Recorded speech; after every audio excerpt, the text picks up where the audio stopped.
Good morning and welcome back to the channel. तो जैसा आपको पता है, दिल्ली और दिल्ली के आसपास के क्षेत्र में अगर आपके पास 10 साल पुरानी डीजल गाड़ी है या 15 साल पुरानी पेट्रोल गाड़ी है तो अभी भी आप उसके अंदर पेट्रोल डीजल डलवा सकते हो। हालांकि 10 साल पुरानी दिल्ली और एनसीआर के क्षेत्र में रोड पे नहीं चला पाओगे क्योंकि उसकी आरसी जो है वो वैध नहीं मानी जाएगी। और अगर आपकी गाड़ी 9.5 साल पुरानी है, यानी कि अभी भी अगर 6 महीने या साल भर आपकी गाड़ी के अंदर बचा है जो डीजल कार है, तो उसके लिए आपको स्टेट से एनओसी मिल जाएगी और वो एनओसी लेके आप दूसरे स्टेट में जाके उसका रिन्यूअल करा सकते हो अगर वो स्टेट आपको रिन्यूअल की अनुमति देता है। तो डीजल गाड़ी लवर हैं, काफी सारे कस्टमर्स ऐसे हैं जिनको डीजल गाड़ी काफी अच्छी लगती है और दिल्ली एनसीआर के अंदर 10 साल वाला जो रूल है उससे रिलेटेड कस्टमर कुछ ऐसी गाड़ी ढूंढते हैं जो 10 लाख से नीचे मिल जाए, ताकि अगर आप उसको 5 साल बाद बेचो भी तो उसमें आपका ज्यादा लॉस ना हो। तो ऐसी आज के इस वीडियो में हमने 5 गाड़ी शॉर्टलिस्ट करी है जो आपको डीजल के अंदर मिलती है, जिनके अंदर पावर एंड रिलायबिलिटी भी काफी अच्छी मिल जाती है और ये सारी गाड़ी आपको 11 लाख रुपए ऑन रोड से नीचे मिल जाती है। तो चलिए अपनी इस वीडियो को शुरू करते हैं और जानते हैं कौन सी ऐसी 5 गाड़ियां हैं जो आपको 10 लाख रुपए से नीचे की मिलती है। इस लिस्ट में 5वें नंबर पे जो मैंने गाड़ी रखी है भाई, वो रखी है टाटा की तरफ से आने वाली एल्ट्रोस। आई थिंक इकलौती अब ऐसी गाड़ी बची है जो आपको हैचबैक के अंदर डीजल का ऑप्शन देती है, वो भी 1.5 लीटर का diesel engine. Same engine option है जो आपको नेक्सॉन के अंदर मिलता है, लेकिन इस इंजन के अंदर पावर जो है वो थोड़ी सी कंट्रोल्ड है, मतलब 88 bhp मिलता है और 200 Nm का आपको इसके अंदर टॉर्क मिल जाता है। अच्छी बात यह है कि छोटी गाड़ी है, हैचबैक गाड़ी है, आप इसको कहीं भी सिटी के अंदर ले जा सकते हो। बॉडी टू वेट रेशियो की वजह से इसकी जो माइलेज है 25 to 28 किलोमीटर पर लीटर ये आपको हाईवे पे दे देती है और सिटी के अंदर भी इस गाड़ी का माइलेज 18 प्लस रहता है, यानी कि 18-20 के अराउंड आपको ये माइलेज दे देती है। अब ये गाड़ी जो है सेफ्टी माइंड के हिसाब से बनाई गई है, मतलब आपको इसके अंदर 6 एयरबैग स्टैंडर्ड मिल जाते हैं। मुझे अभी तक हैचबैक के अंदर सबसे बेहतरीन अगर किसी का सस्पेंशन लगा है तो वो टाटा टियागो का लगा है। और टाटा टियागो हो, टाटा एल्ट्रोज हो, नेक्सॉन हो, आप इन तीनों गाड़ियों को चलाना आपको लिटरली जो सस्पेंशन है ना वो अलग ही लेवल का फील होता है। गाड़ी जो है काफी ज्यादा मॉडर्न फीचर के साथ आ जाती है, जैसे कि ऑटोमेटिक हेडलैम्प्स आते हैं, ऑटोमेटिक वाइपर्स आ जाते हैं, क्रूज कंट्रोल आ जाता है, बड़ी इंफोटेनमेंट स्क्रीन आपको इसके अंदर मिल जाती है, वायरलेस कनेक्टिविटी जो है वो मिल जाती है और जो इंफोटेनमेंट सिस्टम है वो आपको डिजिटल ड्राइवर डिस्प्ले के साथ आ जाता है। लेकिन इसके साथ साथ इस गाड़ी के कुछ नेगेटिव्स भी हैं, जैसे कि इसका जो इंजन का परफॉर्मेंस है वो आपको सिटी के अंदर थोड़ा सा लैगी लग सकता है, क्योंकि जो डीजल इंजन है उनके अंदर टर्बो लैग फील होता है। और टाटा एल्ट्रोस उन एक गाड़ियों में से है जिसके अंदर इनिशियल जो टॉर्क आपको मिलेगा वो थोड़ा लोअर मिलता है, लेकिन जैसे ही टर्बो किक इन होता है गाड़ी के अंदर पावर आपको फिर अच्छी मिल जाती है। तीसरा जो है वो है आफ्टर सेल सर्विस। आपको पता है कि टाटा के जो सर्विस सेंटर में किसी भी गाड़ी की आप सर्विस करवाइए, अब चाहे वो टाटा नेक्सॉन हो, एल्ट्रोज हो या फिर अदर कार्स हो, आपको जो सर्विस एक्सपीरियंस है ना वो बेटर नहीं मिलता है। तो इसकी वजह से भी कस्टमर कई बार टाटा की गाड़ियां नहीं खरीदते हैं। तो ये 3 नेगेटिव्स हैं जो मुझे टाटा एल्ट्रोज के अंदर लगे हैं। तो जो 5वीं गाड़ी आती है आपकी लिस्ट में वो आती है टाटा एल्ट्रोज। चौथे नंबर पे जो आ जाती है गाड़ी वो आ जाती है महिंद्रा की तरफ से आने वाली बोलेरो नियो। इसका रिसेंटली अभी फेसलिफ्ट लॉन्च हुआ है और फेसलिफ्ट लॉन्च होने के बाद गाड़ी के जो प्राइस है ना बड़े जबरदस्त कर दिए। मतलब ये आपको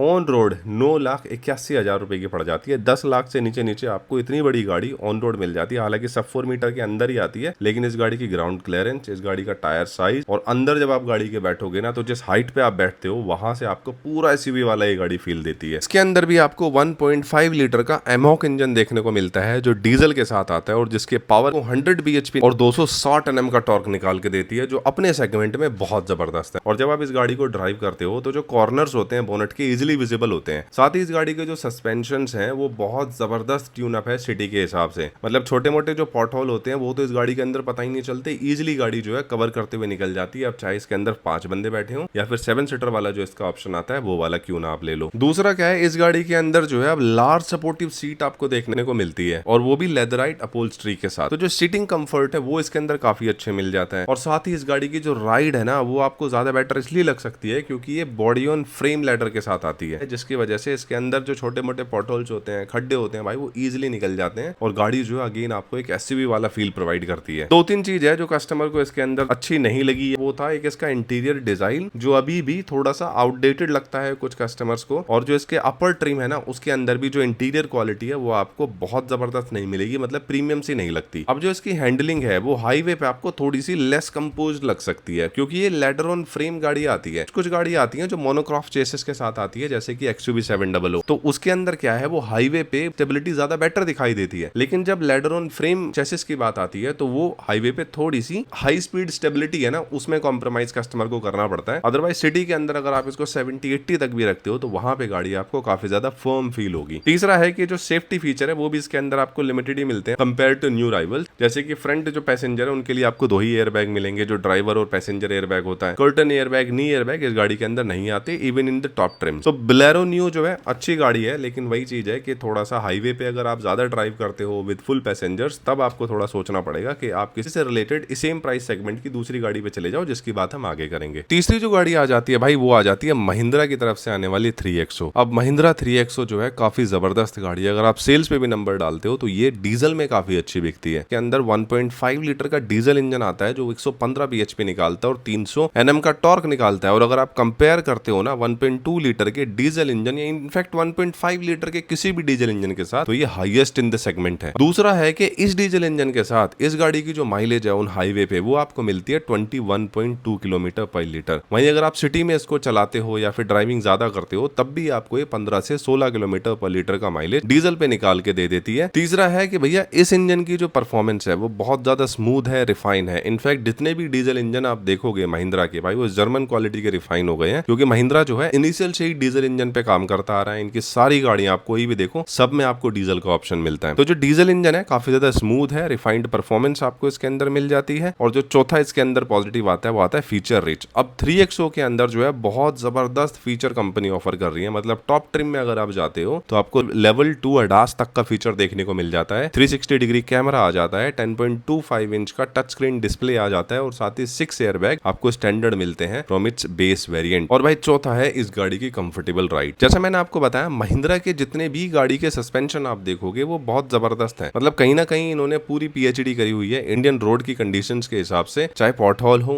चाहे हाईवे कंडीशन हो, ये बहुत जबरदस्त आपको परफॉर्मेंस निकाल के देती है। इस गाड़ी का जो स्टीयरिंग है वो भी काफी ज्यादा आपको लाइट फील होता है और जो सस्पेंशन चाहे फ्रंट के हो या बैक के हो भाई वो काफी जबरदस्त परफॉर्मेंस निकाल के देते हैं। अगर आपको एक परफॉर्मेंस ओरिएंटेड गाड़ी चाहिए तो आप इसके डीजल टॉप कन्वर्टर की तरफ जा सकते हो, जो बहुत जबरदस्त माइलेज भी निकाल के देता है और उसकी परफॉर्मेंस भी टॉप नॉच है। अब इतने पॉजिटिव के साथ कस्टमर के कुछ कंसर्न्स भी हैं, जो फीडबैक्स भी है जो उन्होंने शेयर करे हैं। पहला जो आता है वो है इसका पोलराइजिंग एक्सटीरियर डिजाइन। गाड़ी का जो बाहर का एक्सटीरियर का डिजाइन है ना, उसका फ्रंट और बैक कई बार कई कस्टमर को नहीं समझ आता। जैसे मुझे भी इसका जो फ्रंट एंड बैक का पोर्शन है वो कुछ इस तरह से लगता है कि गाड़ी फ्लैट है आगे से और ऐसी गाड़ी पीछे से भी फ्लैट है। हालांकि फ्रंट के जो DRL है अच्छे हैं, पीछे की जो कनेक्टेड टेल लैंप है वो भी अच्छा लगता है, लेकिन कहीं ना कहीं गाड़ी के अंदर वो कर्व शेप नहीं मिलता। फ्रंट वाले जहां बंपर आता है और ऐसे रियर वाला जो पोर्शन है वो भी कर्व शेप में नहीं आता, एकदम फ्लैट आता है। तो वो कस्टमर को कई बार ज्यादा समझ नहीं आता है। दूसरा जो नेगेटिव कस्टमर बताते हैं वो कि जो फीचर्स आपको इस गाड़ी के अंदर काफी अच्छे मिल रहे हैं वो रिस्ट्रिक्टेड है टॉप वेरिएंट तक। मतलब अगर आपको ADAS चाहिए, क्रूज कंट्रोल चाहिए, तो आपको इसके फिर MX5 वाला जो वेरिएंट है वहां से स्टार्ट करना पड़ेगा और फिर वहीं से सारे मैक्सिमम जो फीचर्स है वो स्टार्ट होते हैं। इवन दी MID क्लस्टर जो है जो डिजिटल आता है कंप्लीटली, वो भी आपको इसके MX5 वेरिएंट से ही देखने को मिलता है। तो जो MX1, 2 और 3 वाले जो वेरिएंट है जो डीजल के अंदर मैक्सिमम बिकते हैं, उनके अंदर जो फीचर्स है ना वो कहीं ना कहीं मिसिंग है, वो रिस्ट्रिक्टेड है टू द टॉप मॉडल तक। तीसरा जो सबसे बड़ा इसके अंदर इशू आ रहा है वो आ रहा है DPF क्लॉगिंग रिस्क को लेकर। जितनी भी डीजल गाड़ी है उसके अंदर आपको जो है DPF, आपको पता है कि यूरिया जो है वो डलता है, जिसकी वजह से जो आपकी गाड़ी से एग्जॉस्ट निकलता है उसकी जो हार्मफुल गैसेज है वो कंट्रोल्ड होती हैं। DPF क्लॉगिंग का मतलब होता है कि जब गाड़ी शॉर्ट डिस्टेंस पे चलती है, हम काफी लंबे समय तक गाड़ी को नहीं निकालते हैं, तो उसके बाद गाड़ी के अंदर DPF क्लॉगिंग के इशू जो है वो नोटिस किए जा रहे हैं। तो उसके लिए क्या करना पड़ता है कि वो रीजनरेशन करना पड़ता है, जिसके लिए इंजन को लगभग 30 मिनट तक एक पर्टिकुलर RPM यानी कि 3 या 4000 RPM पे स्टार्ट करके छोड़ना पड़ता है। उसके बाद फिर वो DPF क्लीनिंग का प्रोसेस स्टार्ट होता है। कई बार ये DPF क्लीनिंग जो है घर पे पॉसिबल नहीं हो पाती, तो फिर आपको बार बार शोरूम के पास जाना पड़ेगा और वो इसको क्लीन करके देंगे। तो ये जो DPF क्लॉगिंग रिस्क है ना, इसकी वजह से भी कस्टमर जो है वो ज्यादातर डीजल गाड़ी के पास नहीं जा रहे हैं और ये किसी भी गाड़ी के अंदर पोटेंशियल रिस्क हो सकता है। It's not specially with 3XO के DPF जो है वो 3XO के अंदर ही इशू आ रहा है। अगर आप गाड़ी लंबे समय तक खड़ी करते हो या फिर कम गाड़ी चलाते हो, तब आपकी इस गाड़ी में DPF का क्लॉगिंग का इशू आ सकता है। चौथा जो फीडबैक आ रहा है कस्टमर्स का वो ये आ रहा है कि हाईवे पे जो स्टीयरिंग फीडबैक है कहीं ना कहीं वो डिस्कनेक्टेड फील होता है। हाईवे पे जब आप गाड़ी 120 पे क्रूज करते हो और वहां पे कोई शार्प टर्न आता है, तो जस्ट बिकॉज इसकी विड्थ काफी ज्यादा है फ्रंट के जो टायर्स हैं उसके बीच में, तो इस वजह से आपको जो स्टीयरिंग है वो थोड़ा सा स्टिफ फील होता है। और दूसरा जो इसकी सीटिंग्स है ना वो भी थोड़ी हार्ड फील होती है। सीटिंग का जो साइज है वो काफी ज्यादा छोटा है कंपेयर टू अगर नेक्सॉन से कंपेयर करते हो या फिर सोनेट से कंपेयर करते हो, तो जिसकी ड्राइवर सीट है उसका साइज छोटा है, जिस वजह से वो सीट आपको जकड़ के नहीं रख पाती है और जो स्टीयरिंग है वो आपको डिस्कनेक्शन फील होता है। सिटी के अंदर यही सस्पेंशन काफी अच्छा निकल के आता है, लेकिन जब हाईवे की बात आती है, लॉन्ग रूट्स की बात आती है, तो यहाँ पे आपको थोड़ा सा ऑड फील हो सकता है। दूसरी जो गाड़ी आ जाती है भाई इस लिस्ट में वो आ जाती है टाटा की तरफ से आने वाली नेक्सॉन। अब ये दूसरी लिस्ट में इसलिए है क्योंकि इसके अंदर काफी सारे पॉजिटिव्स हैं जो कस्टमर को समझने चाहिए और डीजल गाड़ी में टाटा नेक्सॉन मेरे हिसाब से one of the best car बन जाती है। इस गाड़ी का जो बेस मॉडल आता है स्मार्ट प्योर डीजल, उसकी जो बेस मॉडल की प्राइस पड़ती है 9 लाख पीस पड़ती है। मतलब 9 लाख रुपए के अंदर आपको ये एक्स शोरूम देखने को मिल जाती है। अभी सबसे अच्छी बात है कि इस गाड़ी के अंदर ग्राउंड ग्राउंड क्लियरेंस अच्छा आता है 208 mm का, बूट स्पेस अच्छा आता है 382 लीटर का, और जो टायर साइज है वो आपको 16 इंच का स्टैंडर्ड मिल जाता है। 1.5 लीटर का टर्बोचार्ज इंजन आता है जो आपको 113 bhp की पावर निकाल के देता है और 260 Nm का टॉर्क निकाल के देता है। अब ये चीज देखिए 1.5 लीटर के इंजन के साथ 113 bhp और 260 Nm का जो टॉर्क है वो काफी ज्यादा पावरफुल है अपने इस सेगमेंट के अंदर। अब इसके जो पॉजिटिव्स है वो मैं आपको बता देता हूँ। सबसे जो बड़ा मुझे इसके अंदर पॉजिटिव लगता है वो है इसके अंदर एडब्लू और यूरिया वाला झंझट नहीं है। हालांकि इसके अंदर भी डीपीएफ रीजनरेशन होता है लेकिन वो कैटलिक बेस्ड होता है। उसके अंदर जरूरी नहीं है कि आप यूरिया डलवाइए या फिर एडब्लू डलवाइए क्योंकि इसका ऑप्शन ही नहीं है, राइट। तो आपको एडब्लू और यूरिया के झंझट से अगर बचना है तो फिर टाटा नेक्सॉन आपके लिए एक ऑप्शन हो जाता है। दूसरा 6 स्पीड गियर बॉक्स आता है, तो अगर आप इसको हाईवे पे 120 130 पे भी चलाते हो तब भी जो आरपीएम होता है वो कंट्रोल्ड होता है और एनवीएच लेवल केबिन के अंदर बहुत ज्यादा नहीं आ पाता। तीसरा जो पॉजिटिव है वो है इसकी माइलेज को लेकर। अब इस गाड़ी की जो माइलेज है हाईवे पे 20+ आपको मिलती है डीजल में, सिटी के अंदर यही माइलेज आपको 15 से 18 की देखने को मिल जाती है। चौथा आ जाता है इस गाड़ी की बिल्ड क्वालिटी। टाटा की जितनी भी गाड़ियां स्पेशली, अब चाहे वो नेक्सॉन हो कोई भी गाड़ी हो भाई साहब, उसको सेफ्टी में सबसे ज्यादा स्टार मिलते हैं या फिर सबसे ज्यादा स्टार ये स्कोर करती हैं। टाटा नेक्सॉन के अंदर भी स्टैंडर्ड आपको 6 एयरबैग मिल जाते हैं और साथ ही ऑफकोर्स ग्लोबल एनकैप या फिर भारत एनकैप में इस गाड़ी को पूरे 5 स्टार मिले हुए हैं। राइड एंड हैंडलिंग जो है वो भी इस गाड़ी की बहुत जबरदस्त है। सस्पेंशन जो एंड राइड क्वालिटी जो है वो जनरली कंसिडर की जाती है गुड काफी सारे कस्टमर्स के through, with excellent stability on highway. तो भाई अगर आप हाईवे पे ज्यादा चलते हो, आप सिटी के अंदर ज्यादा चलते हो, एक डीजल इंजन देख रहे हो जिसमें कोई डीपीएफ और यूरिया का झंझट ही ना हो, तो भाई टाटा नेक्सॉन फिर आपके लिए काफी अच्छी हो जाती है। अब इसके कुछ नेगेटिव्स भी हैं। ये जो डीजल इंजन है जब लो स्पीड पे आप इसको उठाओगे तब थोड़ा सा नॉइजी आपको फील हो सकता है क्योंकि इस गाड़ी के अंदर भी आपको टर्बो लैग जो है वो फील होता है। तो मतलब रेड लाइट्स पे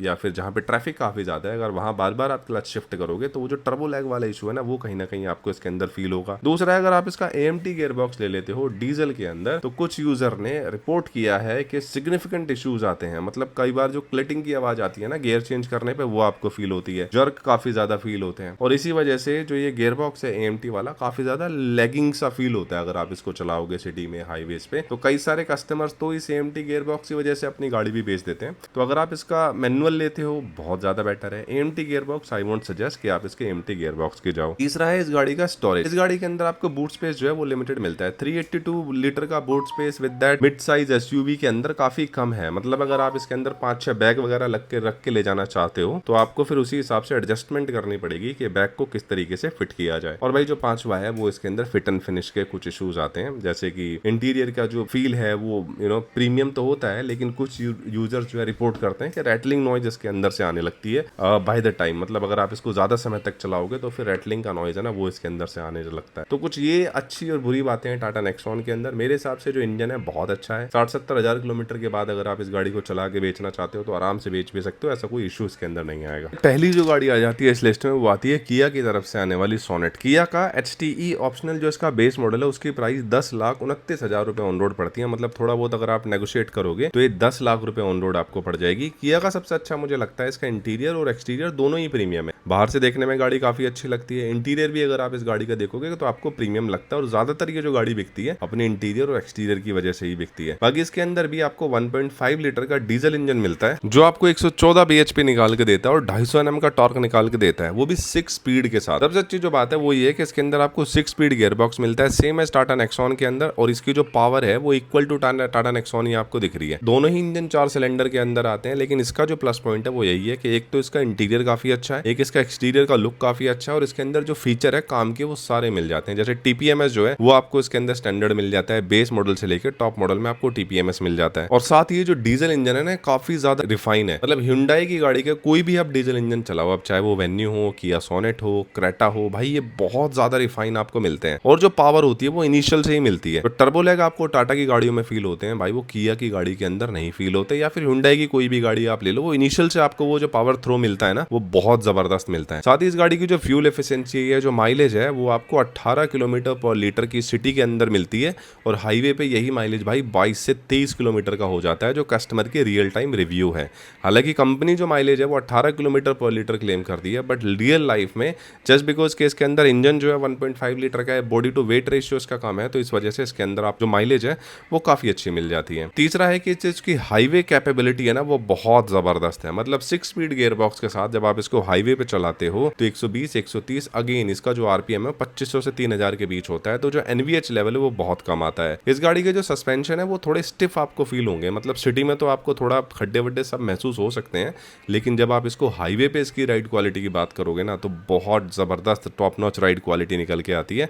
ऐसा कुछ बॉडी रोल जो है वो इसके अंदर आपको बहुत ज़्यादा नहीं फील होता है। लगभग 210 mm की ग्राउंड क्लियरेंस आती है, जो आपको सिटी में छोटे मोटे पॉट होल पे ऐसे ही निकाल के ले जाती है। मतलब आपको ज़्यादा जो है घबराने की ज़रूरत नहीं है। अगर कोई पॉट होल भी आता है या फिर कोई ब्रेकर भी आता है जिसकी हाइट ठीक ठाक है, तो वहाँ से भी सोनेट जो है वो आपको आराम से निकाल के ले जाती है। बाकी जो फीचर्स हैं, जैसा आपको पता है, इसके अंदर काफ़ी ज़बरदस्त फीचर मिलते हैं, चाहे वो इंफोटेनमेंट सिस्टम हो, TPMS हो, क्रूज कंट्रोल हो या डास लेवल तक के फीचर हो टॉप ट्रिम्स में, तो फीचर काफ़ी अच्छे मिल जाते हैं। अब कुछ चीज़ें हैं जो कस्टमर को इसकी नहीं अच्छी, पहला तो जो आ जाता है कि राइड क्वालिटी। अब जैसे मैंने आपको बताया कि जो लो स्पीड में इसकी राइड क्वालिटी है वो थोड़ी स्टिफ रहती है, सस्पेंशन थोड़े आपको हार्ड फील होते हैं, और रियर सस्पेंशन के तो हालत काफ़ी ज़्यादा ख़राब है। मतलब 3 बंदे बैठ जाते हैं तो गाड़ी जो है पूरी ही बम्प आउट मार जाती है। बम्प आउट का मतलब होता है कि जो पीछे वाले शॉकर है पूरे बॉटम आउट मार जाते हैं। दूसरा जो आता है वो आता है इंटीरियर क्वालिटी। अभी जो बेस मॉडल की जो प्लास्टिक क्वालिटी है वो आप बहुत ज़्यादा बेहतरीन नहीं लग पाएगी जिस हिसाब की आपको सोनेट किया की गाड़ी से एक्सपेक्टेशंस होती है। और भाई इसके अलावा जो रियर सीट स्पेस है ना, वो भी आपको थोड़ा कम लग सकता है कंपेयर टू 3XO या फिर नेक्सॉन, क्योंकि जो इसका रियर सीट है उसके अंदर जो नी रूम है या लेग रूम है वो आपको थोड़ा सा कंपोज्ड मिलता है, मतलब थोड़ा छोटा मिल जाता है कंपेयर टू 3XO या फिर अदर कार्स के थ्रू। और चौथा है भाई इस गाड़ी का प्राइस। अब टॉप ट्रिम का जो प्राइस है भाई देखो 16 से 17 लाख रुपए चला जाता है, और वो भी एक सब 4 मीटर गाड़ी के अंदर जो आती है, राइट। अगर आप देखिए 16 से 17 लाख रुपए डालते हैं तो इतने में तो स्कॉर्पियो एन आ जाएगी, बड़ी गाड़ी आ जाती है। जो प्राइस है वो कहीं ना कहीं थोड़ी सी हायर साइड पे रखी है, लेकिन उस प्राइस के अंदर जो फीचर आपको कंपनी ऑफर करके देती है काफी अच्छे देती है। तो ये कुछ 5 गाड़ियां हैं हमारी लिस्ट में, पांचों डीजल गाड़ियां हैं। प्राइस मैंने आपको पांचों की बता दी है। बाकी कैसा लगा आपको ये वीडियो कमेंट करके बताना। बाकी मिलते हैं अगली वीडियो में, तब तक के लिए बाय बाय।